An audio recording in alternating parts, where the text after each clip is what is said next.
for joining us. This is a dark day for the Edmonton Police Service and our city. We're starting to learn more about the officers killed. They've been identified as 35-year-old Constable Travis Jordan and 30-year-old Constable Brett Ryan. The circumstances that led to their tragic deaths are still coming to light. Our team coverage begins with Kendra Slagowski, who has been on scene since early this morning. Kendra, take us through the latest. Well, Vanesh, we know that these two patrol officers from West Division, Constable Travis Jordan and Constable Brett Ryan, were called to an apartment complex here in the Baywood Park area. They were called around 12:47 in the morning, and they were responding to a family dispute. Now, the patrol officers went inside one of the apartment buildings, and as they approached one of the suites, they were shot. The chief says those officers did not have time to fire back. The two officers were rushed to hospital where they were declared dead. Now, the police chief says the community is not at risk. The young male suspect is also dead. He turned the gun on himself. And this is a large community. There are dozens of apartment buildings in this area, more than 700 suites, a lot of families living around here.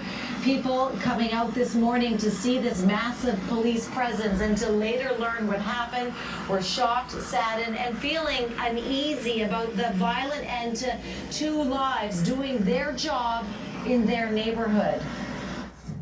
It's kind of frightening. I'm very worried about it. My child's safety. I've never had this problem here. It's terrible. It's not what you want to hear when you get up in the morning. I mean, the police is there to protect us, and it's just not what you want to hear. Now, the police chief again reassuring people in this neighborhood there is no threat, there is no risk to them, but this is still an active investigation. So the chief says the details he can reveal at this time are limited. Again, police on scene here and will remain here for some time, but the chief wants people to know that this is what police officers do every single day. And the police will remain on this scene, a tragic day for them as well, as everyone comes to grips with this horrific loss. Again, this is an active investigation, a number of roadways still blocked off in the area, and people will be coming home, no doubt, to that continued police presence. Back to you. Kendra, thank you so much for this.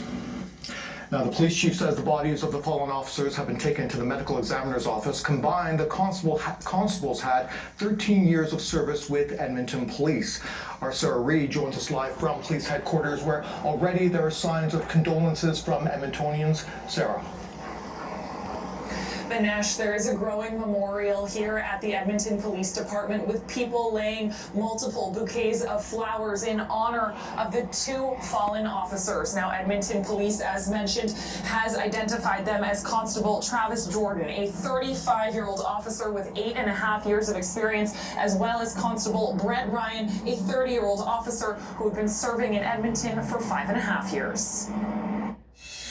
Constables Jordan and Ryan were valued members of our EPS family, and they worked side by side with us every day in service to our community, and I can't tell you how devastated we are with their loss.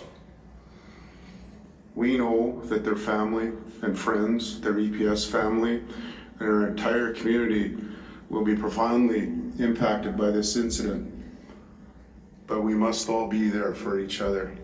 This is a time where we lean in and lean on each other.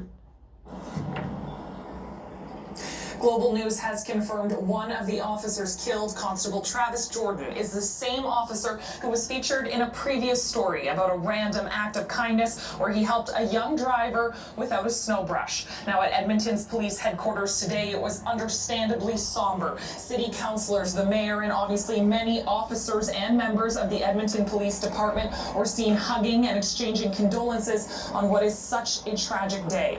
Now, the Edmonton Police Department does say that it is offering supports for the constables' families as well as co-workers of the constables. It also says that its entire team is grieving. Now, the Edmonton Police Association does say that it is looking at setting up a GoFundMe for both of the families of the fallen constables and will be releasing details so that the community can provide support in the coming days. Vinesh? Sarah, thank you.